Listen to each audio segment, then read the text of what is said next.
माननीय मंत्री जी को स्वागत कर रहे हैं गमछा से। इंतजार में थे, वो आपको नाम से विख्यात। नमस्कार, आप देख रहे फर्स्ट लुक बिहार में, आपके साथ मानसी मिश्रा। वीआईपी सुप्रीमो मुकेश सैनी अभी रथ यात्रा पे है। इसी बीच वे गंगा जल लेकर निषाद समाज के लोगों को प्रेरित करने निकल चुके हैं। उनका कहना है कि समाज के लोगों के लिए जो सोचेगा, जो उनके हित के लिए सोचेगा, वे उन्हीं को वोट देंगे। मुकेश सैनी का कहना है कि निषाद समाज के लोग मां गंगा के पुत्र होते, इसलिए वे गंगा जल लेकर सभी को संकल्प दिला रहे हैं। प्रधानमंत्री नरेंद्र मोदी से चर्चा करते हुए उन्होंने कहा कि अगर वे समाज के लोगों के लिए सोचेंगे, उन्हें बराबर आरक्षण देंगे, वे उन्हें ही वोट देंगे। आगे मुकेश सैनी देखिए इस यात्रा में निषाद समाज के लोगों को कितना जागरूक किए, कितना संकल्प दिलाए हैं।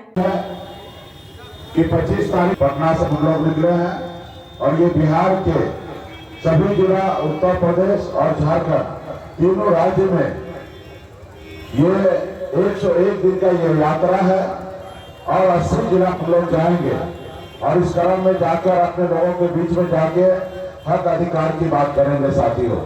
साथियों, ये देश जब आजाद हुआ तो हमारे पूर्वज ने, खास करके गरीब, पिछड़ा, दलित ऐसे लोग लाखों की संख्या में शहीद हुआ। सिर्फ एक ही उनका संकल्प था कि देश आजाद कराएंगे और जब देश आजाद होगा तो हमारा आने वाला पीढ़ी जो है सर उठा के जिएगा। फिर लड़ाई तो लड़ा गया, आजादी मिला, लेकिन सही मायने में गरीब, पिछड़ा, दलित ऐसे वर्ग को आजादी नहीं मिला। साथियों, इसके लिए इस संसार में, इस राज्य में अगर सर उठा के जीना है, मान सम्मान के साथ जीना है, तो आपको 2 काम करना पड़ेगा। एक काम, एक रोटी कम खाइए, लेकिन अपने बच्चों को पढ़ा लिखा के काबिल बनाइए। जब तक आपका समाज शिक्षित नहीं होगा, तब तक आपका समाज पढ़ेगा लिखेगा नहीं, तब तक वो आपका समाज आगे नहीं बढ़ेगा। दूसरा, अपने अधिकार के लिए संघर्ष कीजिए। आपका जो अधिकार है उसके लिए संघर्ष कीजिए। पहले ऐसा था कि देश आजादी से पहले राजा के घर में बच्चा जन्म लेता था, रानी के कोख से जन्म लेता था तो राजा बनता था। लेकिन बाबा साहब भीमराव अम्बेडकर ने लोकतंत्र में, देश में एक संविधान बनाया और संविधान में खास करके गरीब, पिछड़ा, दलित के पास ऐसा अधिकार दिया कि आपके वोट में वो ताकत दिया कि अभी राजा के घर में बच्चा जन्म लेगा तो जरूरी नहीं है कि राजा बनेगा। एक गरीब मजदूर का बेटा, किसान का बेटा भी, एक मछुआरा का बेटा भी इस देश में राजा बन सकता है। तो अपने वोट के दम पर, अपने वोट के दम पर वो भी राजा बन सकता है। आपके वोट में उतना ताकत है जितना ताकत देश के प्रधानमंत्री के वोट में है। यह देश के सबसे अमीर व्यक्ति, रतन टाटा हो या अंबानी हो या अडानी हो, उनके वोट में जितना ताकत है उतना ही आपके वोट में ताकत है। साथियों, इसलिए अपनी वोट को, शक्ति को समझना है और अपने अधिकार के लिए लड़ाई लड़ना है। जब तक आप लड़ाई नहीं लड़ेंगे तब तक आगे नहीं बढ़ेंगे।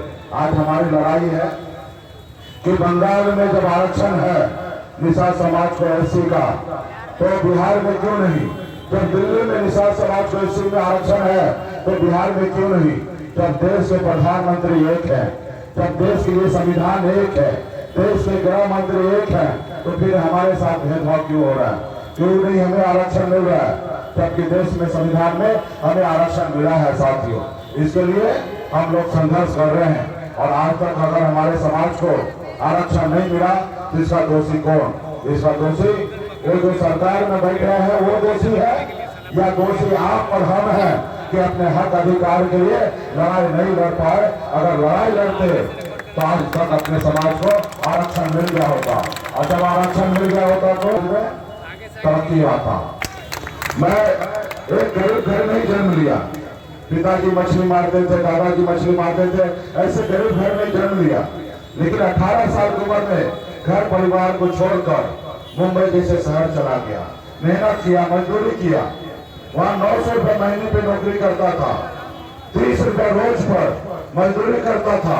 लेकिन मैंने वहाँ पे अपना नसीब को बदला, अपनी कामयाबी को, बुलंदी को मैंने चुना और एक बेहतर जिंदगी जीने लगा सिर्फ संघर्ष के बदौलत। उसके बाद मैंने बिहार में देखा लोग चांद पे घर बनाने के लिए सोच रहे हैं, लेकिन हमारे लोगों के लिए इस धरती पर रहने के लिए घर नहीं है। और पिछले 9 सालों से लगातार आपके हक अधिकार के लिए लड़ाई लड़ने लगा और आज बिहार में देश में आज निषाद समाज को लोग जानने लगा, पहचानने लगा और लोग डरने लगा कि बिहार में निषाद समाज जो है उसकी अपनी एक शक्ति हो जाती है। आपने